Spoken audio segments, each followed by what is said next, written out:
Cześć, jak dobrze wiecie, zakwalifikowaliśmy się w ubiegłym roku na Mistrzostwa Świata w Wielkiej Brytanii w strzelectwie karabinowym w klasie Open oraz niektórzy z nas w klasie Production. I dzisiaj tak na świeżo chcielibyśmy Wam przedstawić nasze spostrzeżenia, uwagi, czy tam poprowadzić jakąś taką ogólną dyskusję na temat torów i całej organizacji takiego eventu. Ze mną i razem z Wami jest też oczywiście Bart, który teraz do Was pomacha i powie: cześć, jestem Bart. Siemano, jestem Bart. Dokładnie tak. I dzisiaj chcielibyśmy poprowadzić ten odcinek w formie takiej rozmowy strzelca ze strzelcem, luźnej, na temat tego właśnie eventu, czyli Mistrzostw Świata w Wielkiej Brytanii IPRF w bocznym zapłonie, w strzelectwie naszym karabinowym, w którym się specjalizujemy. Więc na początek, jakie emocje towarzyszyły Tobie, Bartolini, jako zawodnikowi z dużym doświadczeniem? Mieliśmy przyjemność już bawić się w tego rodzaju strzelania we Włoszech w 2023 roku. Powiedz, czy to Ci jakoś tam ułatwiło ten start w Wielkiej Brytanii, czy wręcz zupełnie na odwrót? No to jest ciekawe pytanie, bo pamiętam swoje pierwsze mistrzostwa, na których byłem jeszcze raczkującym strzelcem i które były dla mnie niezwykle stresujące i niezwykle absorbujące. I tam można powiedzieć, że nie było chwili, kiedy nie odczuwałbym jakiegoś olbrzymiego stresu. Pamiętam, że po powrocie próbowano nam wmówić, że skoro wzięliśmy udział w Mistrzostwach Świata, to później każde zawody to już będzie pestka. I wcale tak nie było. Rozwlekam to trochę po to, żeby uzmysłowić, że udział w Mistrzostwach Świata nie powoduje, że strzelec, któremu zależy, nagle się przestanie stresować. I proces uspokajania moich emocji to był proces długoletni, trwający prawie 2 lata. I spokój strzelecki odczułem, będąc na meczu na Litwie, w którym był bardzo silny wiatr i w którym odczułem coś w rodzaju: no muszę się poddać, bo inaczej nie dam sobie z tym psychicznie rady. Przerwę Ci na sekundę, bo ja dokładnie te same miałem odczucia, że teraz po mistrzostwach to już krajowa liga, to już nic nas nie zagnie. Teraz to już nie będziemy odczuwali żadnego stresu, ale tak jak mówisz, po pierwszych zawodach czar prysu. Czar prysu. No. I muszę powiedzieć, że starałem się trzymać swoje emocje na wodzy podczas aktualnych Mistrzostw Świata. Towarzyszył mi stres, ale z racji udziału w wielu zawodach w różnych miejscach w kraju i za granicą, mogłem pozwolić sobie też na takie odczuwanie zabawy, na takie przeżywanie tego, co się tam dzieje. I nie zawsze, i nie przy każdym torze, to znaczy pierwsze zawsze 2-3 tory były bardzo mocno stresujące, a później wchodziłem w taki tryb świetnej zabawy, bawienia się strzelaniem, no nie, i nie odczuwałem jakiegoś nadmiernego stresu. Wtedy wchodziła radość albo złość, zależy jak mi poszło, jak źle to trochę złości, jak dobrze to trochę euforii.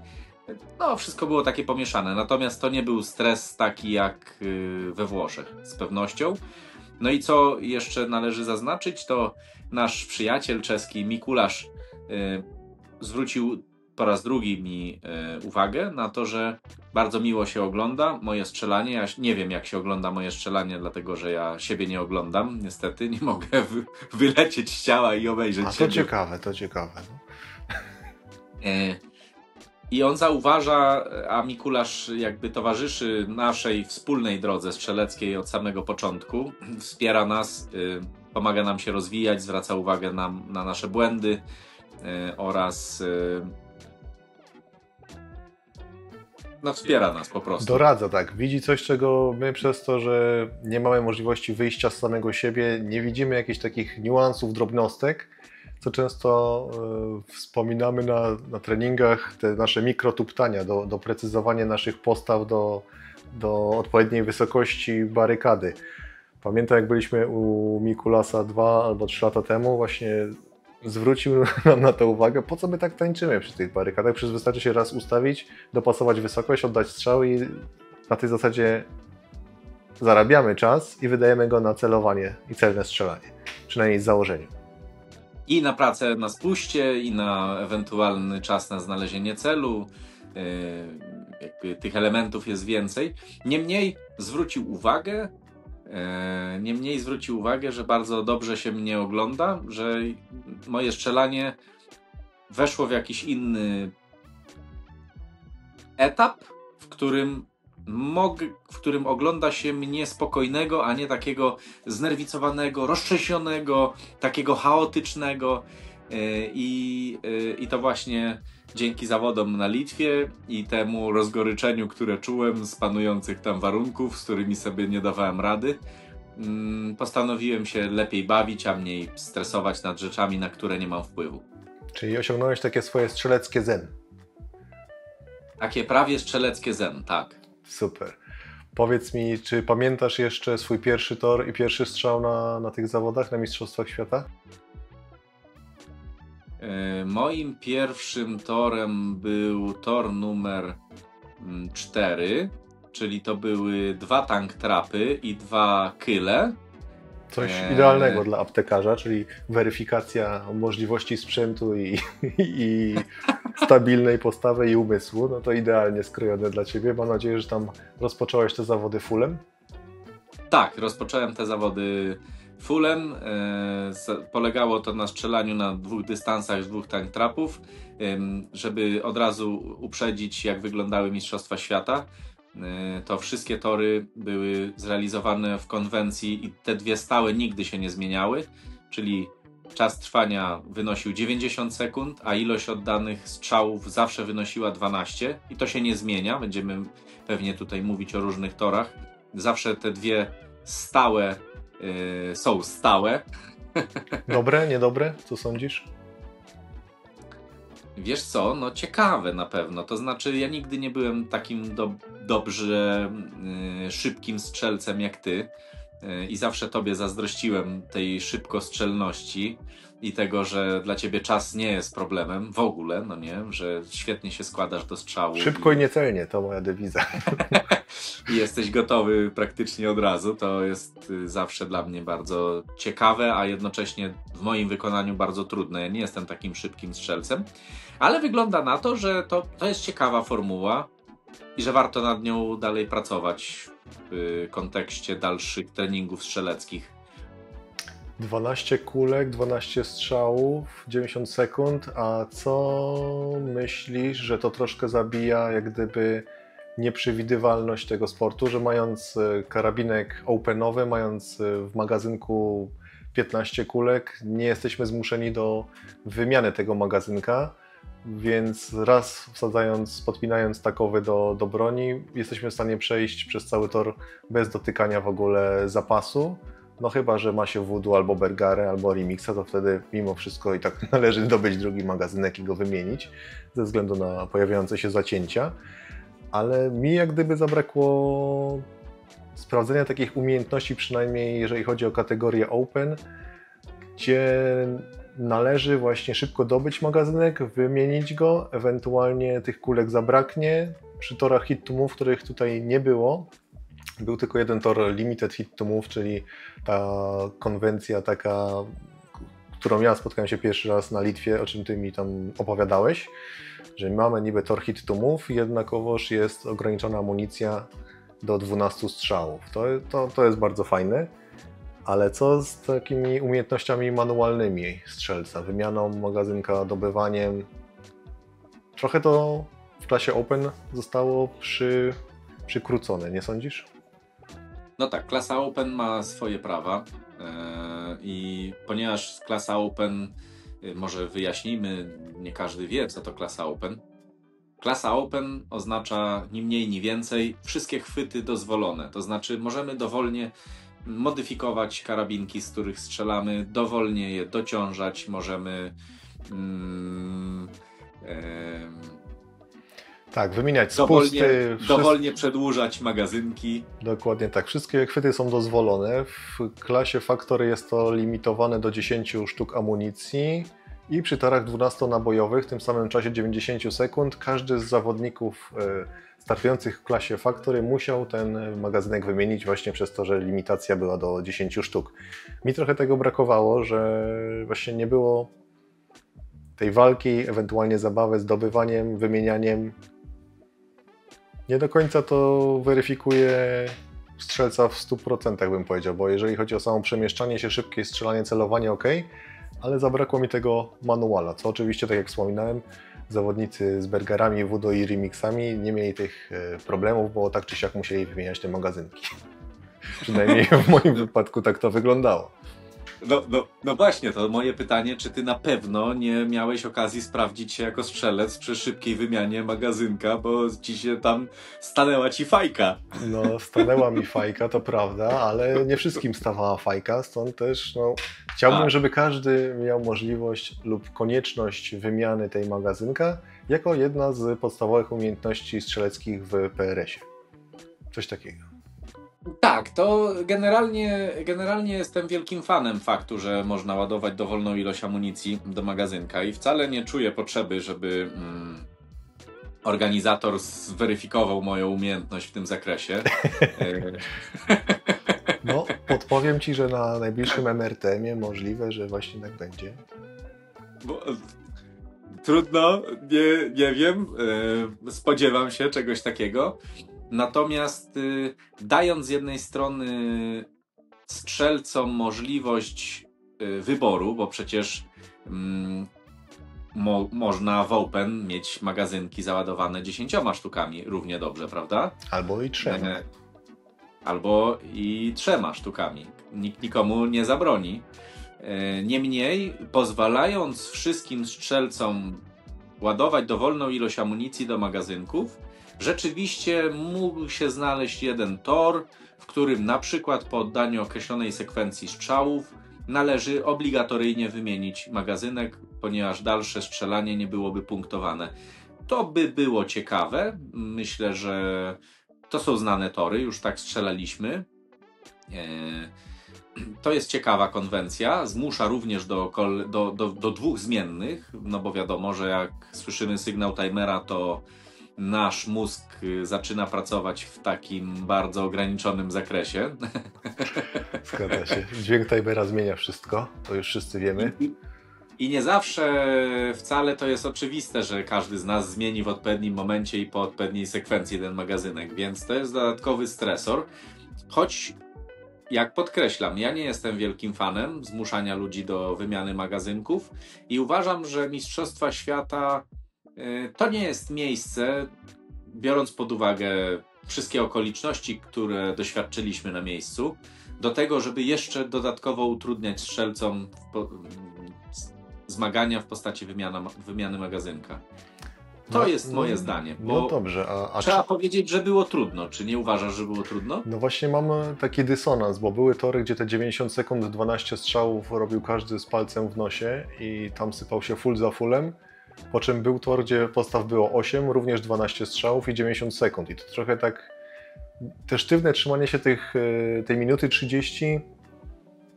W jednym przypadku ok, jest to na styk, w drugim jest tego czasu za mało, a w trzecim na tym samym zawodach tego czasu jest znowu za dużo.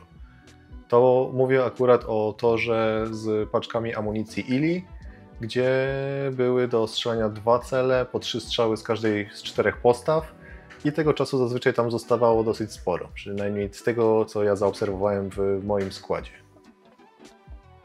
No tak. A później mamy do porównania stage, gdzie strzelano z kamieni bodajże 11, czyli drugi dzień zawodów, kamienie 8 postaw, 12 9. strzałów. Jeszcze raz? 9 chyba kamieni było. Albo 9. To 9 postaw, 12 strzałów i również 90 sekund. Co prawda ta odległość nie była jakaś tam ekstremalnie duża, no ale widziałem, że mało kto dochodził do ostatniego kamyczka na tym stage'u. Więc czy to trzymanie się tych 90 sekund, bo tak, albo bo po prostu będzie łatwiej tych zawodników przesuwać między torami, to jest uzasadnione w takim wypadku, czy należałoby wydłużyć tamten czas lub skrócić ilość strzałów? No to jest ciekawe zagadnienie. No, muszę powiedzieć, że unifikacja wszystkiego do 90 sekund no, była takim prawdziwym sprawdzianem już też sposobu poruszania się strzelca, sposobu wchodzenia w cel. Nie sądzę, że na kamieniach zabrakło ci czasu. Mi nie zabrakło czasu, ale widziałem, znaczy ja byłem chyba na styk z tego co kojarzę. Ostatni strzał padł łącznie z dźwiękiem timera. Podejrzewam, że był to miss. Szkoda właśnie, że w tej aplikacji, którą skorowali sędziowie, nie mamy wglądu do jak gdyby historii strzelania każdego z nas, albo ja tego nie zauważyłem na Impact Scoring, bo z tego co zaobserwowałem, każdy z sędziów klikał każdy strzał pojedynczo. Trafił, nie trafił, trafił, nie trafił, trafił, nie trafił.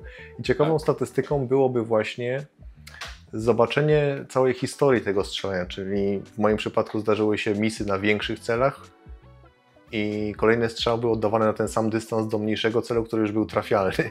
Czy to przez to, że pojawiało się jajo we łbie, czy chciałem być za szybki, czy zdeprecjonowałem ten cel, bo taka patelnia to każdy chyba trafi z zamkniętymi oczami.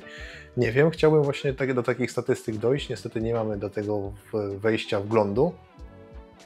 I mamy tylko informację, ile ktoś nie oddał strzałów podczas tych zawodów. Nie wiem, czy pamiętasz tą wartość u siebie? Na ile 16. 16 strzałów nie oddałeś, bo zabrakło ci czasu. Tak. Czyli mógłbyś 16 punktów jeszcze tam dokoptować. To już... No to teraz pytanie właśnie, czy te 90 sekund na sztywno... Pod względem organizacyjnym na pewno to jest fajnie, bo mamy składy po 12 osób, każdy minuta 30, więc łatwo jest to między poszczególnymi etapami jak gdyby przesuwać tych zawodników. No ale czy to jest uzasadnione względem 9 postaw, a 4, które są jedna pod drugą? Nie wiem. Do zastanowienia się, co przyświecało takiej idei poza organizacyjnym zapanowaniem nad 256 osobami strzelającymi prawie że jednocześnie. Bo tam jeszcze podział na klasy. No. Do przemyślenia. Kolejnym ciekawym lub zastanawiającym elementem był dobór wielkości celów, w jakie oddawaliśmy strzały. Raz to były praktycznie patyczki bodajże 5 czy 6 mm na 50 metrów. Nie wiem, czy kojarzysz stage chyba numer 8. Pierwszego dnia na tej hopce, tak. gdzie się strzelało do różnych elementów i tam później były 3 patyczki 6 mm na 50 metrach chyba.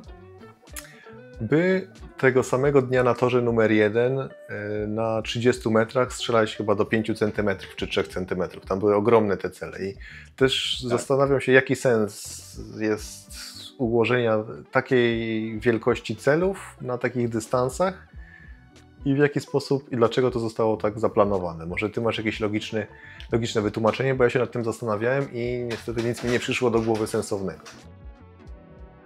To znaczy ja zastanawiałem się w ogóle, bo mam taką możliwość, że mój spotter ma siatkę celowniczą i byłem w stanie mierzyć wielkość celów, ponieważ wielkość celów była nieznana dla strzelców przed strzelaniem.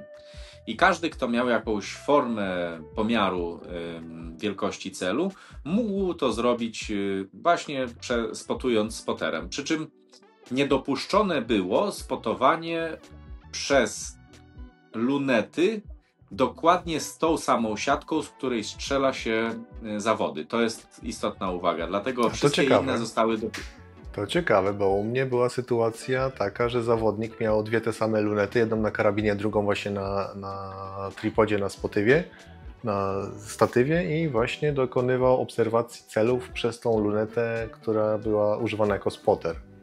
Tam ustawiał wszystkie sobie paralaksy, elementy przybliżenia, mierzył to, a później przenosił dokładnie to samo na swój karabinek. To mam wrażenie, że naruszył obowiązujące zasady, przynajmniej takie, o których ja miałem okazję usłyszeć. To nikt nie zwrócił uwagi. W każdym razie, wracając do wielkości celów, to cel jeden największy na stage'u z dachem to był cel 1 miliradian, a później w czyimś sprawozdaniu, w czyimś wspomnieniu z mistrzostw spotkałem się z takim stwierdzeniem, że wielkość celów dobrana była od 0,3 do 0,7 miliradiana.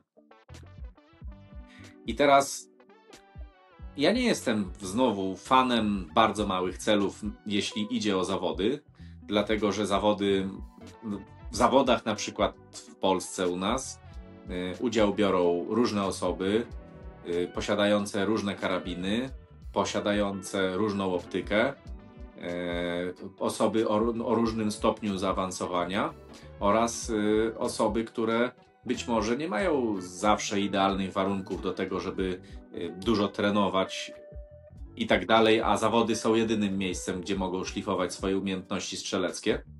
W związku z tym dla mnie bardzo ważny jest element fun factor na zawodach i nie jestem zwolennikiem dawania bardzo małych celów. Oczywiście uwielbiam strzelać do... Tylko to są mistrzostwa świata, więc... Tak.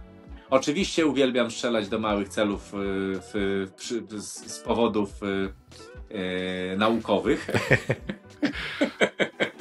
No. Natomiast na mistrzostwach świata rzeczywiście mam takie poczucie, że wielkość celów była dobrana prawidłowo. Natomiast taki miszmasz w postaci tego, że najpierw na 35 metrach mamy cel, nie wiem, 4 cm i na 100 metrach mamy cel 4 cm, to raczej miało za zadanie służyć zmyleniu naszych zmysłów. Dlatego, że jak zaczyna się strzelać od małego do dużego, to jest... jak zaczyna się strzelać od dużego do małego, to najpierw pierwsze trafienie usypia naszą czujność, a kolejny cel zaczynamy bagatelizować. Nie zastanawiamy. Skoro trafiliśmy ten bez żadnego problemu, przestajemy myśleć o tym, czy mamy prawidłową paralaksę, czy może powinniśmy jednak ją przekręcić, czy trafimy, czy tam się nie zmieniły warunki. I idziemy z pewnością po swoje, a potem się okazuje, czego ja doświadczyłem, że te dalsze cele, choć relatywnie duże, jak na postawę leżącą, no niestety miałem trudność z ich trafieniem. Dokładnie te same miałem odczucia na torze pierwszym. Również zapomniałem o paralaksie. Była ustawiona na te 50 metrów, czyli żeby widzieć 30, 50, 70, ale już 200, chyba 40, no niekoniecznie. No, jest to jakieś logiczne wytłumaczenie, skąd się to wzięło.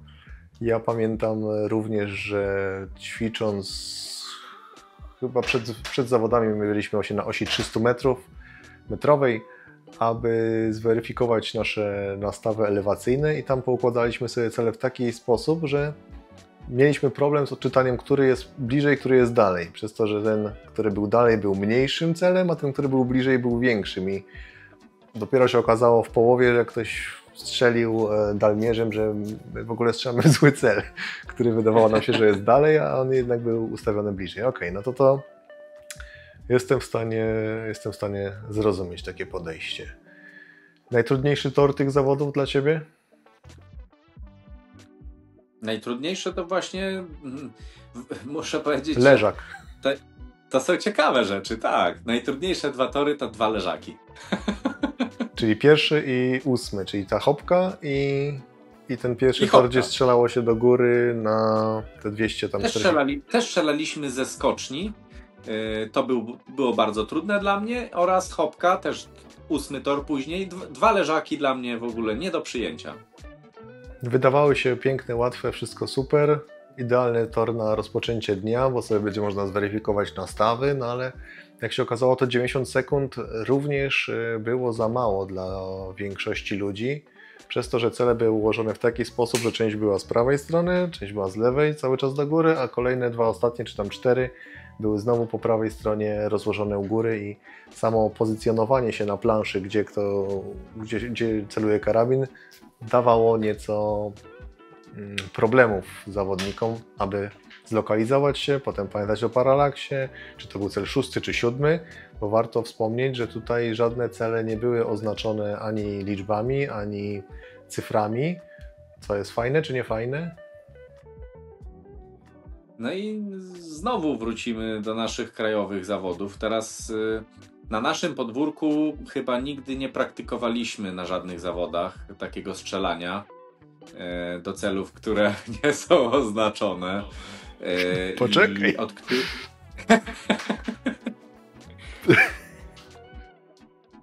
Od których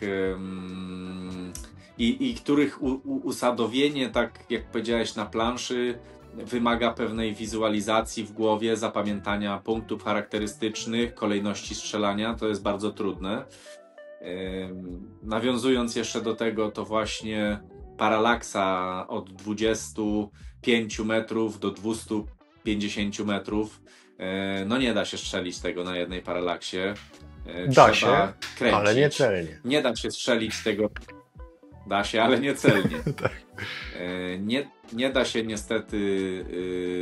No i teraz dochodzimy do takiego pewnego utrudnienia, na które chciałem zwrócić uwagę, a potem chciałbym zadać Ci pytanie, bo to jest ciekawe. Mamy tor prosty, jedna postawa, leżak. Cele od 25 metrów do 250 metrów.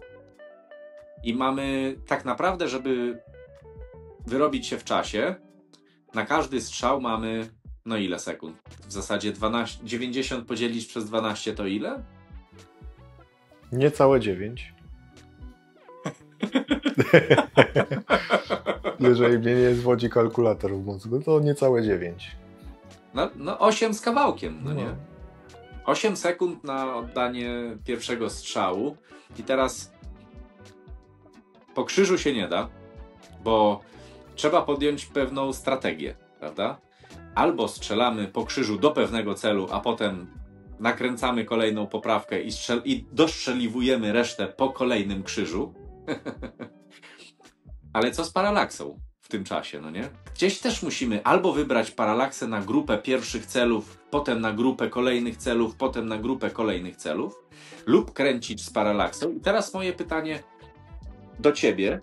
Jakie w swoim teamie lub w spotowaniu lub w obserwacji innych strzelców zauważyłeś ciekawe nawyki, których nie stosujemy w Polsce, a które ewidentnie pomagały strzelcom w trafianiu do blach? Mowa cały czas o torze numer 1.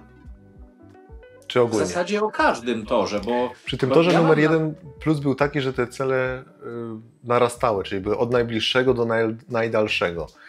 I to, co tam zauważyłem, co mnie zdziwiło, a dało też do myślenia, że ludzie mieli zazwyczaj zza oceanu, z USA, nakręcone jak gdyby takie punkty, wybrane cele były po prostu wyzerowane, czyli te pierwsze 3 powiedzmy strzelali środkiem, potem wkręcali jakąś elewację, która była na cel numer 6, więc strzelali z krzyża, 6 środkiem, później znowu coś tam wkręcali i jak gdyby to była taka hybryda kręcenia, czyli dialowania i holdoverów w jednym. Myślę, że jest to do zrobienia, jest to fajne, tylko trzeba by nad tym popracować i poćwiczyć, bo jak zobaczyłem to pierwszy raz, mówię, o, może też tak zrobię, ale szybko się z tego wycofałem, bo mówię, za duży Meksyk się w głowie pojawi i wydawał się to idealny do nakręcania elewacji cały czas w górę, w górę, w górę, w górę, w górę, w górę. Jednak ja zgubiłem się na tym, że po pierwsze zapomniałem o zmianie paralaksy, a druga rzecz, przez to, że cele nie były opisane, to już sam się pogubiłem, w który cel strzelam. Pierwszy cel miał 2 blaszki, big, small. Drugi, trzeci, czwarty i potem się zastanawiam, czy ja zapisałem, że ten pierwszy to jest pierwszy, czy pierwszy i drugi. Trzeci, czwarty, piąty, czyli to jest już 5. czy 6. 5. był tu, a 6. już jest tam, tak. Więc teraz czy masz szaleć tą poprawką, czy tą?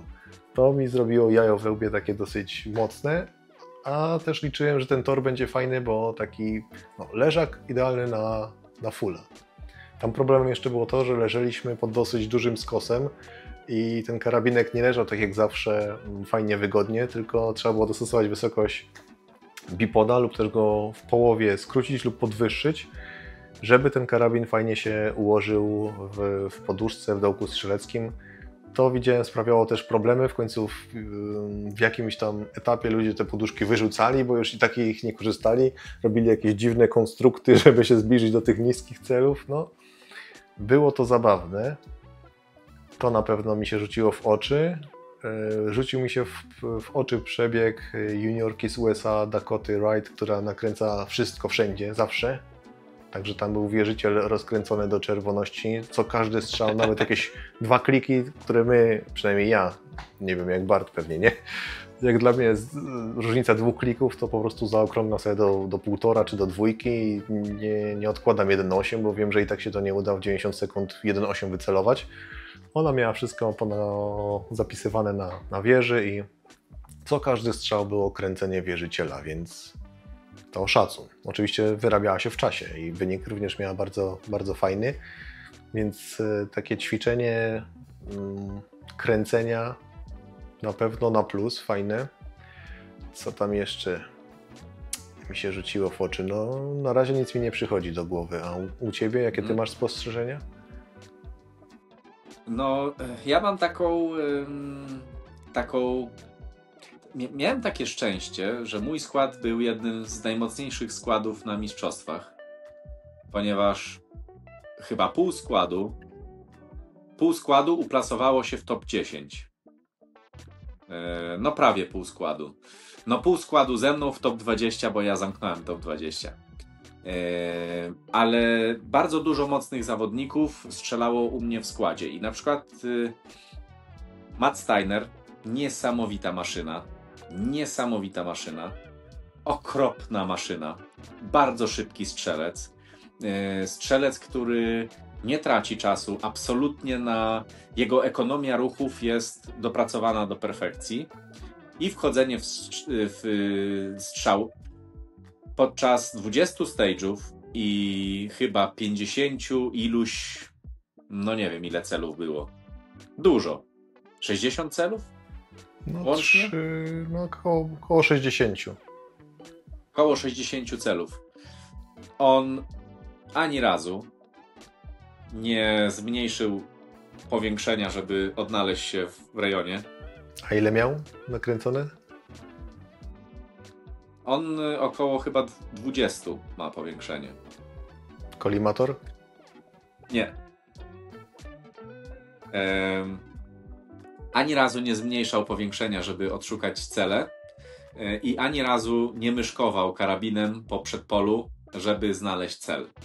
I ja powiedziałem, kurczę Matt, ale ty jesteś szybki. A on powiedział, dlatego, że ja nie szukam celów. To znaczy, ja umieszczam karabin na barykadzie, a kiedy jestem w obiektywie mojej lunety, to ja już widzę cel. No dobrze, a co z paralaksą wtedy? Właśnie.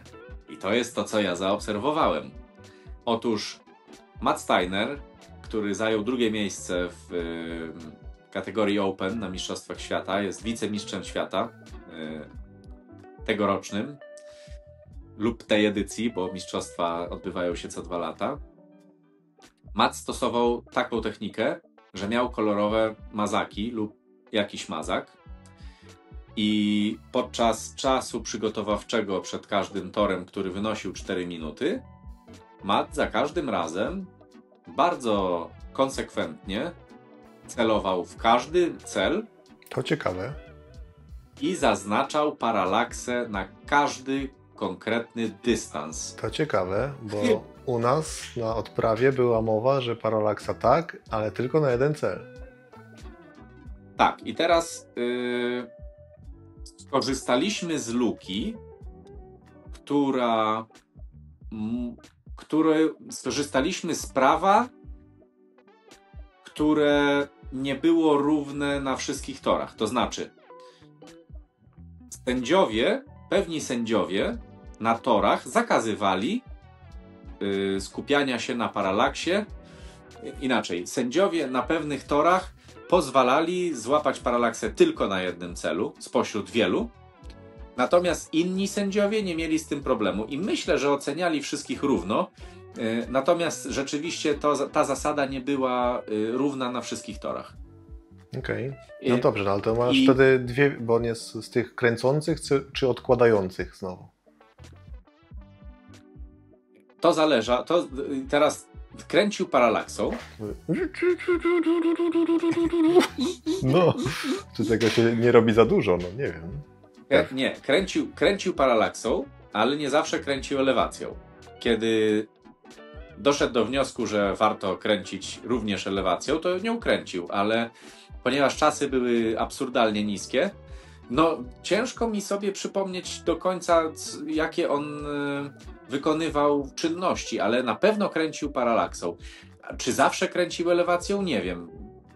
Kojarzę, że kręcił również elewacją. To robił tak i strzelał dalej, no nie?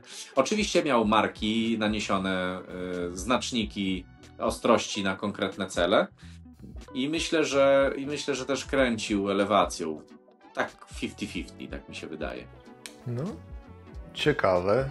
I to jest technika, którą ja później zacząłem, oczywiście naśladując wicemistrza, stosować u siebie. Również zacząłem markerem kredowym opisywać wieże, jeżeli miałem możliwość i sędzia na torze nie zabraniał tego robić, to miałem przygotowane znaczniki paralaksy i wkręcałem paralaksy. Szczególnie na tym torze 12, gdzie strzelaliśmy z 3 postaw z drewnianej ściany do 3 kylów.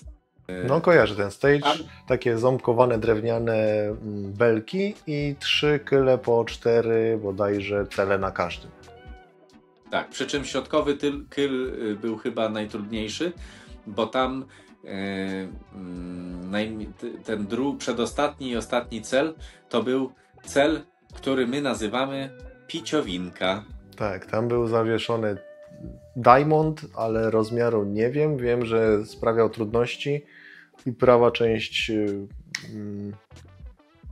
tamtego płotu była już nieźle zharatana. Była tak. Wyglądała jak ser szwajcarski. Tak, więc no. I tam też mówisz, że kręciłeś w takim razie paralaksą sobie. Przed tym torem przyszedł Mikuláš Bilik i powiedział mi, że stracił niepotrzebnie punkty, ponieważ wydawało mu się, że jest w stanie strzelić celnie wszystkie cele na jednej paralaksie uogólnionej. Środkowej. Ja już miałem plan kręcenia paralaksą, więc nie zaskoczył mnie swoją podpowiedzią, ale rzeczywiście i mało tego, tutaj zrobiłem hybrydowe strzelanie paralaksowe. Czyli wszystkie postawy objechałem na średniej paralaksie celu środkowego, czyli cel środkowy nie najbliższy, nie najdalszy, a potem natomiast kręciłem elewacją, bo dla mnie celowanie środkową kropką jest o wiele bardziej komfortowe. I na ostatniej postawie, gdzie strzelałem do najmniejszych, to wtedy już kręciłem paralaksą i elewacją. Ale tam akurat tak był skonstruowany tor, że było na to dużo czasu. To ja zastosowałem podobne rozwiązanie, czyli pierwsze chyba 2 skrajne lewe blaszki zostały wystrzelane po krzyżu, a potem 2 kolejne już były nakręcane. Jakim przybliżeniem strzelasz, przypomnij? 17? 15. 15, no to u mnie przy 12 było wszystko widoczne cacy, więc nie musiałem paralaksować, ale po tym torze zaświeciła mi się lampka, czas się wyzerować. I udałem się do strefy zerowania i przywróciłem 0 w karabinie i już potem było ok. Więc wszystko, co jest, choinka jasna. Okazało się, że 0 nieco się przestawiło i po weryfikacji i przywrócenia prawidłowego 0 kolejne tory już były ok. Ja na tym torze trochę tam chyba dałem pupy. Coś kojarzę. A jak wypadł twój skład na tle wyników Open?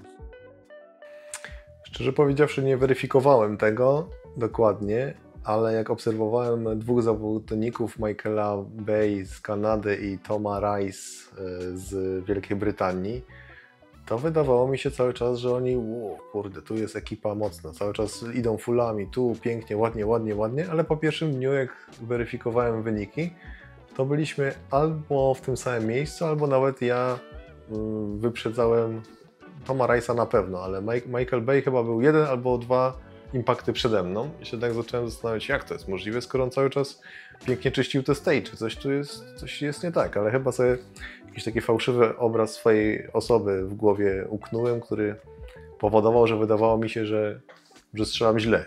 Poniekąd tak było, ale wtedy wszystkim źle szło. Stage chyba raz, 2, 3, Apex Optics, Luneta. Tam był taki bardzo dziwnie dobrany cel, 171 metrów, rozmiar chyba 7 cm bądź 8, nie wiem, Bart to może zmierzył swoją optyką, ale co ciekawe w matchbooku podana wartość 160 metrów.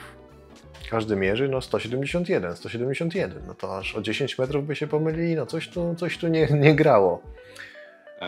Bardzo często misowany cel. Miałem przyjemność oglądać ekipę Factory, jak pomagałem Radley.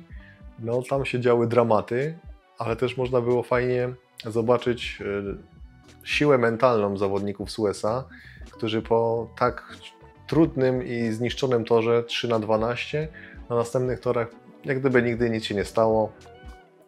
Było co było, teraz liczy się teraz, więc kolejne tory zaliczali już na fulle lub prawie fulle. To mi się bardzo spodobało, zaimponowało mi to.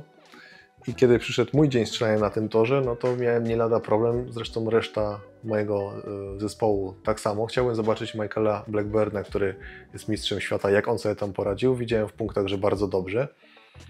Ale jak wyczuł wiatr, czy tam doszedł do tego, że ta kulka jest podnoszona, spychana na prawo, nie mam pojęcia. Chciałbym to zobaczyć i się dowiedzieć, jak się to robi, bo myślę, że to jest nieoceniona wiedza, czy to z obserwacji, czy to z obserwacji całego zespołu dostał takie informacje, że coś tam się dzieje w tą stronę, w tym i w tym kierunku. Nie wiem i się póki co nie dowiedziałem jeszcze, ale muszę do tego dojść. No właśnie, bo wydaje mi się, że ci strzelcy, szczególnie Kanadyjczycy, również Amerykanie, głównie dużo czasu, ponieważ chyba znam ich najwięcej, więc dużo żeśmy wymieniali sobie różnych zdań między sobą, nie tylko na temat strzelecki, ale również tam żartów, więc zastanawiam się, na ile oni, to znaczy niewątpliwie strzelcy i kanadyjscy, i amerykańscy mogą się pochwalić bardzo długą tradycją strzelecką u siebie w kraju. To są osoby, które często od urodzenia już polowały na wiewiórki, już trzymały broń w ręku, już ich dziadkowie lub ojcowie przedstawiali im jakieś takie podstawy strzeleckie. I to są bardzo doświadczeni ludzie, również w umiejętności czytania wiatru. I teraz myślę, że te zespoły bardzo doświadczonych strzelców wspierały siebie w ten sposób, że omawiano, co się dzieje na bieżących torach i przekazywano tą wiedzę dalej. Zawsze ktoś przekazywał jakieś wskazówki, głównie też dotyczące wiatru. U nas ten przepływ informacji w naszej reprezentacji troszkę był utrudniony, nie mieliśmy tyle osób wspierających, był problem z zasięgiem, usiłowaliśmy prowadzić arkusze, to było utrudnione, a poza tym też jakby ja nie czuję się osobą kompetentną do udzielania wiążących wskazówek dotyczących tego, co ja obserwuję na torze, bo żeby było jasne, jestem strzelcem ślepym. Ja nie widzę wielu rzeczy, które na przykład widzisz ty. Ja nie widzę kuli w locie, ja często nie widzę splasha, ja często nie widzę, gdzie zmisowałem. Ja się tylko domyślam, co się stało. Być może to widzę, ale mój mózg to wycina, bo nie wiem, naprawdę trudno mi powiedzieć. Natomiast co zaobserwowałem w składach, na przykład co zaobserwowałem u wicemistrza świata, to fakt, że on na miejscu strzeleckim nie używa żadnego narzędzia do pomiaru. Oczywiście miał Kestrela i czasami nim kręcił i czasami nim czytał, natomiast jak rozmawiał z żoną swoją, to głównie mówił coś takiego: spójrz, widzisz tam, co się dzieje? Widzisz tam te drzewa? No właśnie, to jest Tam się dzieje coś zupełnie odwrotnego od tego, co tutaj czujemy. Więc umiejętność czytania wiatru z przyrody no niejednokrotnie mnie wprawiała w osłupienie i zawstydzenie. No dobrze, no to wracając do Apex Optics. Obserwowaliśmy ten cel, ty i ja. Obserwujemy przedpole przed celem, ani trawka nie drgnie. Obserwujemy las z tym celem, ani źdźbło się nie ruszyło. Nic. No to sugeruje ci to, żeby po staropolsku walić środkiem, prawda? No i tu się tak, tu się pojawiała taka zagwozdka, taka niespodzianka, że między jedną ścianą zieleni a drugą, gdzie był umieszczony cel, była znowu taka górka motocrossowa zbudowana z samej gliny czy ziemi i prawdopodobnie w tej przecince się pojawił jakiś podmuch wiatru, który te kulki właśnie spychał na prawo, czyli ten wiatr schodził z góry i ewentualnie jeszcze podnosił do góry. No to mi się udało zaobserwować. Niemniej tak pierwszy strzał prewencyjnie oddawałem po staropolsku środkiem, żeby zaobserwować, co się stało. No i widziałem, że wszystko prawa góra idzie tak dosyć fest. Z tym, że patrząc znowu na te źdźbełka trawy, wszystkie bez żadnego ruchu. Mówię, no to jest niemożliwe, może zerwałem, więc drugi strzał znowu poprawiłem po staropolsku środkiem i znowu mis i wtedy dobra. To walę jednak lewy dół i wtedy dopiero został ten cel trafiony. To z takich ciekawostek jeszcze przy oglądaniu strzelania Michaela Beya, czyli właśnie zawodnika z Kanady. On praktycznie ten wiatr wyczuwał według siebie, nawet na tych bliskich dystansach i schodząc ze stage'a, bo miałem przyjemność strzelać zaraz po nim, przekazywał mi jakieś tam informacje szczątkowe, że na bliski cel na 50 metrów 0,2 lewo, na 80 0,4, a na daleki 0,8. Mówię, wow, sporo, jak na to, że tu nic nie wieje, ale nie zawsze mi się te jego nastawy zgadzały, a w większości się nie zgadzały, więc zastanawiam się, czy to nie była jakaś podpucha, bo strzelając środkiem te cele wchodziły, a jak zastosowałem jakieś poprawki i przenoszenie celowania na lewą krawędź, czyli powiedzmy te 0,2 milsa w lewo, no to wtedy ta kulka już tam nie trafiała, gdzie miała. Więc się zastanawialiśmy, czy on ma źle wyzerowany karabin, czy mi po prostu przestaje wiać, jak ja strzelam minutę 30 zaraz po nim. To taka ciekawostka, którą zaobserwowałem. Nie wiem, nie znam się. Na pewno te inicjacyjne poprawki wiatrowe to jest temat, który no, mnie przyprawia o siwe włosy, już mam ich sporo. I nie rozumiem, absolutnie nie rozumiem, na podstawie czego, nie mierząc wiatru, nie widząc wiatru w miejscu, skąd oddajemy strzały, można na przykład wejść na tor z planem, ten bliski strzelam 0,2, ten dalszy, najdalszy strzelam 0,6, a ten średni strzelam 0,4. I mówię tu o tej apexowej barykadzie, która była bardzo trudna, w której nie było czuć absolutnie nic z miejsca. Barykada była łatwa, ale te warunki tam były trudne. Nie do zaobserwowania. Bo sama w sobie, no to szeroki parapet do strzelania z klęczaka, bajka. I po pierwszy strzelec wchodzi, mis. O, coś się dzieje. Może to jednak nie jest takie łatwe. No i niestety wyszło szydło z worka po kilku zawodnikach. No żałuję, że nie widziałem przebiegu Michaela, gdzie ten tor chyba wystrzelał, nie wiem, na 9 czy 10, czy może 11, już nie pamiętam teraz, trzeba sprawdzić, ale poradził sobie śpiewająco z tym. A ty ile tam miałeś punktów? 5 i uważałem, że jest to sukces. Jasne, ja nie pamiętam ile, ale... No u mnie były poprzedzające 3, 2, mówię, Jezus, 5, wow, to wszyscy już brawo bili, więc jak wystrzelałem 5, mówię, no udało się. Nie schodziłem jako przegrany z tego toru w moim mniemaniu wtedy. Dopóki ktoś, kto nie wiedział, że da się strzelić fulla i strzelił fulla. O tak, no właśnie. To był bardzo trudny tor i każdy wynik powyżej 4 należy uznać za bardzo dobry. No, barykada nie wyglądała, ale to, co się tam działo, to zaskakiwało, myślę, że większość ludzi poza Michaelem oczywiście. I I to matem. i matem, i tym, i tamtym, i tamtym, i tamtym. Oboma matami. No dokładnie. No więc co, nasza długa pogadanka dobiegła końca już prawie 55 minut, rozmawiamy i mam wrażenie, że nie powiedzieliśmy nic merytorycznego. Też mi się tak wydaje, bo plany były nieco inne. Chcieliśmy ogólnie zacząć o tym, jak te mistrzostwa przebiegały, jak były podzielone. Wyszło, jak zawsze. Trochę spontanicznie wszystko, ale myślę, że dosyć ciekawie.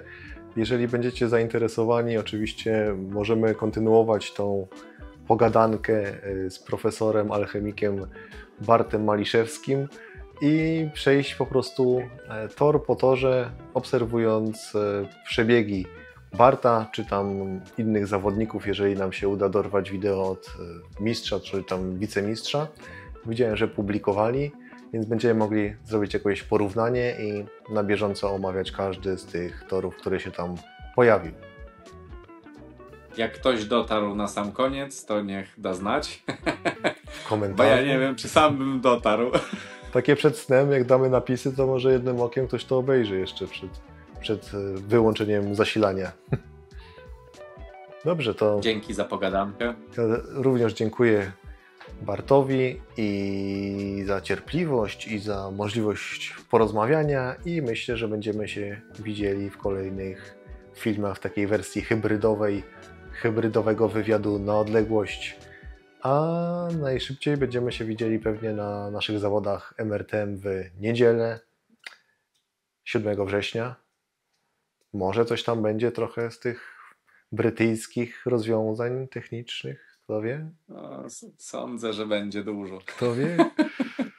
Do usłyszenia, do zobaczenia, cześć. Cześć.